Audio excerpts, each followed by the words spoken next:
Jeg vil i dag vise, hvordan man laver de her krydsmasker. Jeg er i virkeligheden ikke sikker på, at det er at teknikken hedder krydsmasker. Men jeg har søgt på alverdens ting, snoning, krydsning og ja, men jeg har faktisk ikke fundet noget sted eller nogle videoer af, hvordan man gør. Man kan sige, at mønstret det løber over 12 pinde. Og her får I lov til at komme ind lige midt i, at jeg skal lave en ret runde. Jeg tabte min maske med kør, den var der. Så jeg strikker egentlig 4 runder med bundfarven, grundfarven, bundfarven, vil man kunne kalde den, tror jeg. Helt almindelig glat strik, fordi jeg strikker rundt. Mønstret kan også fint strikkes frem og tilbage. Så skal man bare være opmærksom på, at man, når man laver den her kant, som vi senere vil samle masker op i, at der strikker man så ret på vrangsiden. I opskriften tror jeg egentlig nok, der faktisk står, eller det gør der, at man skal strikke, at man kan strikke på 4 pinde. Det kan man sagtens. Jeg er ikke specielt vild med at strikke med 4 pinde, så vil jeg hellere strikke med Magic Loop, men man kan altså sagtens. Og ja, mit garn det filtrer altid. Så en gang imellem så filtrer jeg det lidt ud, og her har jeg valgt at have en mohair-tråd med sammen med, så der er rigtig noget, der kan filtre. Men det går lige. Ja, jeg skynder mig bare lige at strikke rundt, så vi kan komme i gang med det, som egentlig er mønstret. Nu fortalte jeg, at mønstret løber over 12 omgange, og ligeledes er det et mønster, som kører over 6 masker, eller 3 masker, kunne man vel også sige. Eller nej, man ville sige 6 masker, tror jeg, fordi at det er det, der skal til, for at man ligesom får lavet et kryds og et mellemrum. Ja. Så er jeg ved at være ved vejs ende. Og opskriften er fra Sanders Garn. Den er på norsk. Det er ikke svært at forstå norske opskrifter. Der er sådan lige lidt anderledes. For eksempel et omslag hedder et kast og sådan nogle ting. Men det er... det kan man også finde masser af hjælp til på nettet, hvis det er, man synes, der er noget, man ikke lige forstår. Nu er jeg simpelthen kommet til, at jeg skal i gang med at lave de her udvendige kryds, og derfor så er det den blå snor, der skal have lov til at hvile. Og så tager jeg den hvide tråd, og så skal jeg starte med at lave mit kryds her, fordi jeg har et hul. Og der går jeg hen i den tredje maske, 1, 2, 3, og så går jeg ned og samler den her op.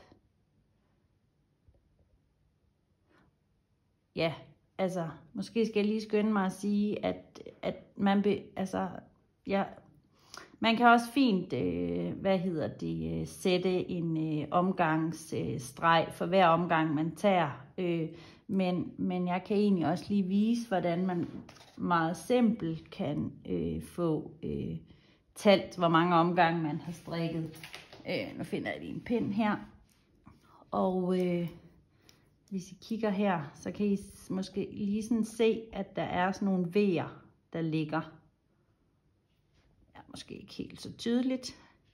Men så siger jeg 1, 2, 3. Og den fjerde ligger heroppe, den er ikke kommet ned endnu. Den strikker jeg ned, når jeg nu bruger den hvide her. Så ellers så kan man sætte en streg, som sagt. Men jeg går 1, 2, 3, så går jeg ned i buen her, som jo egentlig bare er min vrangomgang. Og så tager jeg den op. mistede jeg min hvide tråd. Så går jeg op og strikker den her helt almindelig ret, og løfter den ud, og så tager den igennem. Så strikker jeg en almindelig ret, og så skal jeg faktisk herover på den anden side og have fat i den her, der ligger her. Det er jo egentlig også den tredje maske, bare den modsatte retning. Den kan jeg så godt drille. Og selvfølgelig gør den det, når man skal lave sådan noget her. Så den må man gerne hive godt i, for den skal jo være lang.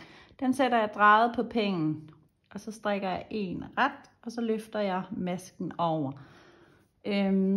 Så strikker jeg helt almindelig ret, 3, 1, 2, 3. Så er jeg her, hvor jeg igen skal sige 1, 2, 3, ned og fange min vrangomgang.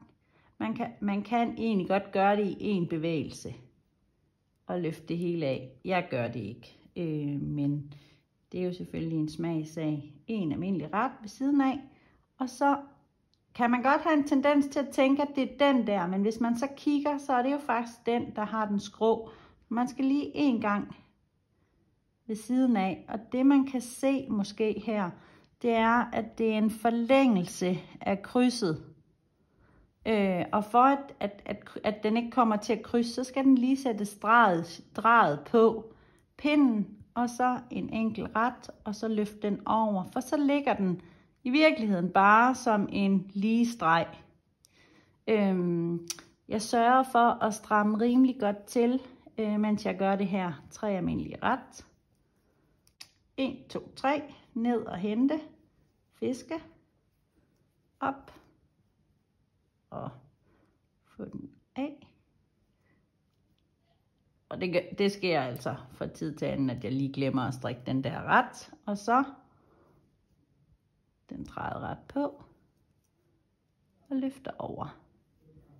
1, 2, 3.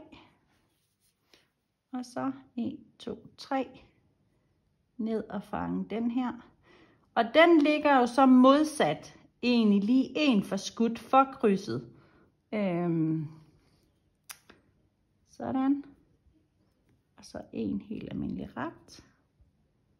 Og den der krydsforlænger, kan man kalde det. Det er vist noget hjemmelavet halløj. Ikke desto mindre, så tror jeg faktisk, det er sådan nogle ting, der sker, når jeg laver ting. Jeg finder sådan alle mulige mærkelige måder at huske tingene på. 3 almindelige ret. Og 1, 2, 3. Ned og fiske. Eller samle op.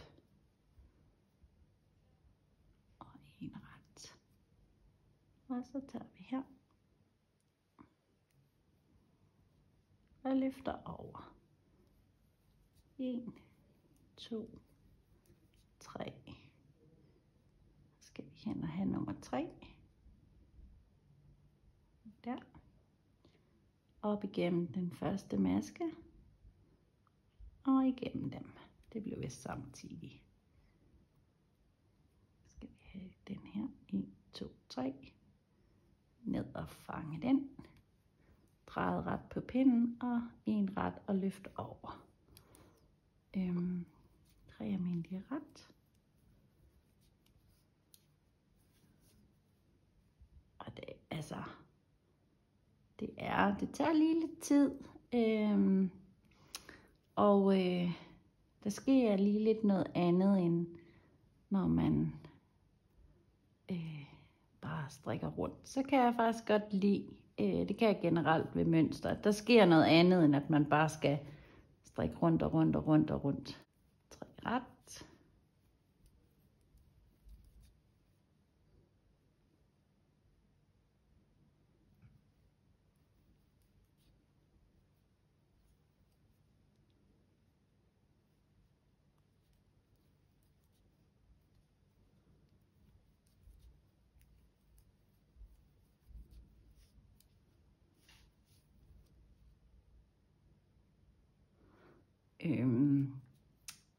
I starten der talte jeg jo selvfølgelig noget mere, end jeg gør nu, fordi nu ved jeg, hvad det er for nogle masker, jeg skal have fat i. Men man kan som sagt lige tælle.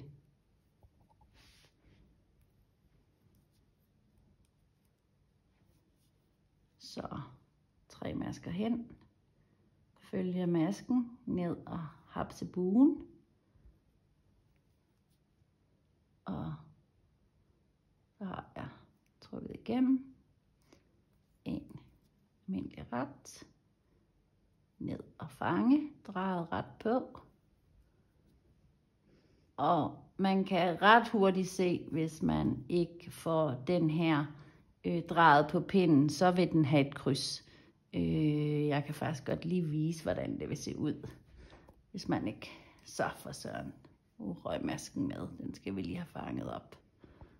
Røg den også en ud? Nej, det gjorde den ikke. Nu har jeg her, og så skal jeg skal lige have garnet ordentligt. Sådan. Hvis så jeg sætter den her, nu sætter jeg den bare sådan helt almindelig op, løfter den op, så nu, og så skal den lige drejes ret, fordi den er ikke sat ordentligt tilbage på pinden. Så kan I godt se, at så krydser den jo i virkeligheden. Og det vil man jo også kunne lave et mønster med. Men nu er det ikke det, jeg har gjort her. Så jeg tager lige og drejer den op. Og den skal stadigvæk drejes ret for at komme til at vende ordentligt. Og så strammer jeg lige lidt til, fordi nu fik jeg da pølset lidt rundt i det. 3 almindelige ret, og så er vi ved omgangens begyndelse. Den kan godt blive løs, men så trækker jeg bare i den blå snor. Og så er det bare en helt almindelig omgang vrang. Og når så den omgang den er slut, så er det 4 omgange med grundfarven eller bundfarven, den blå. Så ja, det var det for i dag.